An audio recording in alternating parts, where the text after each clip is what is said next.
Agree ရဲ့ကိုပိုင်လုပ်ငန်းစတင်ခဲ့တဲ့ experience တွေကိုတော်တော်များများစိတ်ဝင်စားကြတော့တွေ့ရပါတယ်။ marketing ပိုင်းထပ်ပြီးသိချင်သူတွေအတွက်ဒီနေ့မှာ Agree product ကိုဈေးကွက်ထဲထိုးဖောက်ရမှာမဖြစ်မနေစဉ်းစားတဲ့ go to market strategy ၄ချက်ကိုမျှဝေပြီးတော့ပါမယ်။ပထမအချက်ကတော့ဘယ်သူတွေကိုရောင်းမလဲ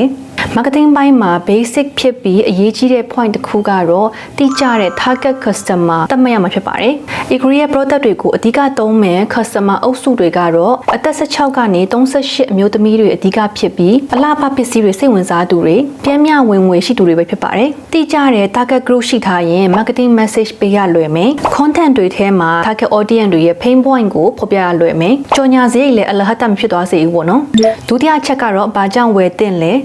product ရဲ့ main message ကိုသတ်မှတ်ပေးရတာကလည်းအရင်အရေးကြီးပါတယ်။ Agree ရဲ့ product main message ကတော့ kiss proof lipstick နန်းလုံးမပေးရေတောက် coffee တောက်မပြတ်တဲ့ long lasting transfer proof lipstick ဖြစ်တဲ့ရေတောက် coffee တောက်တဲ့အခါမှာခွက်ပေါ်မှာနှာခမ်းနီကျန်ခဲ့တဲ့အစင်မပြေတဲ့အခိုက်အတန့်တွေကိုဖြည့်ရှင်းပေးနိုင်တဲ့နှာခမ်းနီလေးပေါ့နော်။အရောင်၄ရောင်လုံးကလည်းမြန်မာ skin tone friendly color အဖြစ်မြန်မာအမျိုးသမီးတွေအတွက်အထူးဒီဇိုင်းထုတ်ထားပေးတာဖြစ်တယ်။ဒါကြောင့်အရောင်လေးတွေကလည်းကိုယ်နဲ့မလိုက်ဖက်မှာစိတ်ပူစရာမလိုဘူးပေါ့နော်။ဒီလို strong benefit တစ်ခုရှိထားရင် video content တွေထဲမှာပြသရလွယ်မယ် influencer review လုပ်ရလွယ်မယ် customer တွေကလည်း product ရဲ့တန်ဖိုးကိုနောပေါက်ရလွယ်မယ်ပေါ့နော်တတိယချက်ကဈေးနှုန်းဘယ်လိုသတ်မှတ်မလဲ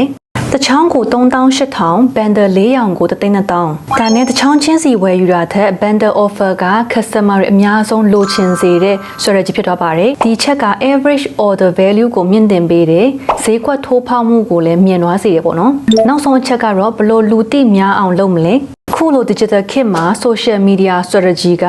must have strategy ဖြစ်ပါတယ်။ Agree အဓိကသုံးတဲ့ media channel တွေကတော့ Facebook, TikTok, Instagram, YouTube ပဲဖြစ်ပါတယ်။ Cosmetic industry မှာလူသိများစေတဲ့အမြင့်ဆုံးနည်းလမ်းကတော့ influencer collaboration ပဲဖြစ်ပါတယ်။ Beauty blogger, makeup artist, micro influencer တွေနဲ့ review, search, lip test collaboration တွေလုပ်တယ်။ဒီလိုလုပ်ခြင်းအပြင် social proof မြန်တက်လာတယ်။ trust လည်းဖြစ်သွားတယ်။ sale conversion လည်းအလွန်မြန်သွားတယ်အဲ့တော့အချင်းချုပ်ပြောရမယ်ဆိုရင် product တစ်ခုကို market ထဲထိုးဖောက်မဲ့အခါအဓိကစဉ်းစားတဲ့အချက်၄ချက်ကတော့ဘယ်သူတွေကိုရောင်းမလဲဘာကြောင့်ဝယ်သင့်လဲဈေးနှုန်းဘယ်လိုသတ်မှတ်မလဲဘယ်လိုလူသိများအောင်လုပ်မလဲအဲ့တော့ဒီအချက်၄ချက်နဲ့ product launch ကိုအထီးရောက်ဆုံးနဲ့လုပ်ဆောင်သွားနိုင်ပါတယ်ချစ်တို့ကကိုယ်တိုင် product ထုတ်ဖို့ရှိလားတခြားမိကုန်းလေးတွေရှိရင်လည်း comment မှာရေးထားခဲ့လို့ရပါတယ် Agree တဲ့အချက်လေးတွေကိုလည်းပြန်လည်မျှဝေပြီးတော့ပါမယ်